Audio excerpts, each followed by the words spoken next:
ഞാൻ ക്ലീനിങ്ങിനാണ് പൊയ്ക്കൊണ്ടിരുന്നത് ജോലിക്ക്. വീട്ടുകാരായിട്ട് ബാറിൽ പോയിരിക്കുക. എന്നൊരു മോനുണ്ട്, കൊച്ചിനെ നോക്കില്ല, അങ്ങനെയൊക്കെ ഒരു അവസ്ഥയിലായപ്പോൾ അമ്മ ഒരുപാട് വട്ടം ശ്രമിച്ചു. എന്നിട്ട് എനിക്കതൊന്നും മനസ്സിലാക്കാനുള്ള ഇത് വന്നില്ല. എനിക്ക് ലഹരി ഇത് കിട്ടാത്ത എനിക്ക് പറ്റാതെ. ലഹരിയുടെ ലോകത്തേക്ക് പലരും എത്തുന്നത് സൗഹൃദങ്ങളിൽ നിന്നുമാണ്.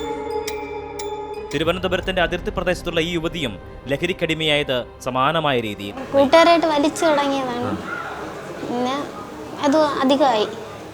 കൂട്ടുകാരായിട്ട് അല്ലാതെ വീട്ടിലും വീടിനകത്തും അത് പുകയിലില്ലാതെ പറ്റാതായി. എനിക്ക് ഒരു കൂട്ടുകാരുടെ വീട്ടിൽ വെച്ച് കുടിച്ചും വലിച്ചൊക്കെ ബോധം ഇല്ലാതായി. ഇപ്പോഴത്തേക്ക് എന്നെ നോക്കാൻ ആരുമില്ല. എനിക്ക് വേണ്ടിയിട്ട് നടക്കാൻ പറ്റണില്ല. ചികിത്സയിലൂടെ ജീവിതം വീണ്ടെടുക്കുകയാണ് ഇവർ. ആശുപത്രി കൊണ്ടുപോകുമെന്ന് ചോദിച്ചു. ആശുപത്രി കൊണ്ടുപോകുന്ന ചോദിച്ചപ്പോൾ അവർക്ക് മനസ്സിലായി ഇനിയിപ്പം കുഴപ്പമില്ല, ലഹരി ഉപയോഗിക്കണമെന്നില്ല. ഇപ്പം ഞാനായിട്ട് ഇരിക്കാൻ വീട്ടിൽ തന്നെ ആയാലും എനിക്ക് അങ്ങനെ കുഞ്ഞിൻ്റെ അടുത്ത് ഇപ്പോൾ കൊച്ചിന് സ്കൂളിൽ വിടാനും ഒരുക്കാനൊക്കെ മറ്റേ അങ്ങനെയല്ല, ഞാനല്ല ചെയ്തുകൊണ്ടിരുന്നത്. ഇപ്പം അവനും എൻ്റെ അടുത്ത് തന്നെ കൂടുതൽ നേരം ഇരിക്കണത്.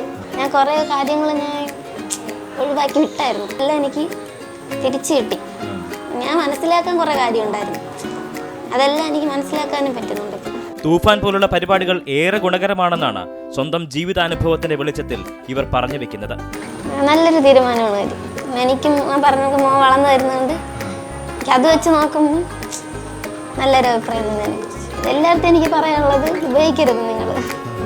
ലഹരിയുടെ പിടിയിലകപ്പെട്ട് ജീവിതം കൈവിട്ടു പോയവർ ചികിത്സയിലൂടെ ജീവിതം വീണ്ടെടുത്തു വരുന്നത് മനോഹരമായ കാഴ്ചയാണ്. കടന്നുപോയ ഇരുണ്ട കാലത്തെ അതിന്റെ ദുരിതങ്ങളെ അവർ പരസ്യപ്പെടുത്തുമ്പോൾ അത് ഒരു സന്ദേശമാവുകയും ചെയ്യും.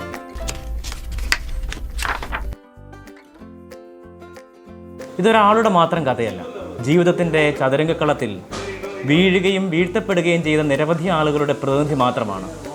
വീഴുക എന്നത് സ്വാഭാവികമാണ്. മറിച്ച് ആ വീഴ്ചയിൽ നിന്നും വീണ്ടും തിരിച്ചറിവോടുകൂടി എഴുന്നേൽക്കുക എന്നതാണ് ഏറ്റവും പ്രധാനം. തൂഫാൻ പോലുള്ള പദ്ധതികൾ അത്തരത്തിൽ വീഴുന്നവരെ പിടിച്ചെഴുന്നേൽപ്പിക്കാനും ഇനിയുള്ളവരെ വീഴാതിരിക്കാനുമുള്ള ഒരു പ്രത്യേകമായിട്ടുള്ള രീതിയിൽ ചിട്ടപ്പെടുത്തിയിരിക്കുന്ന കാര്യം കൂടിയാണ്. ക്യാമറമാൻ ജോസിനൊപ്പം ഇബി ജോൺ തോമസ്, അമൃത ന്യൂസ്, തിരുവനന്തപുരം.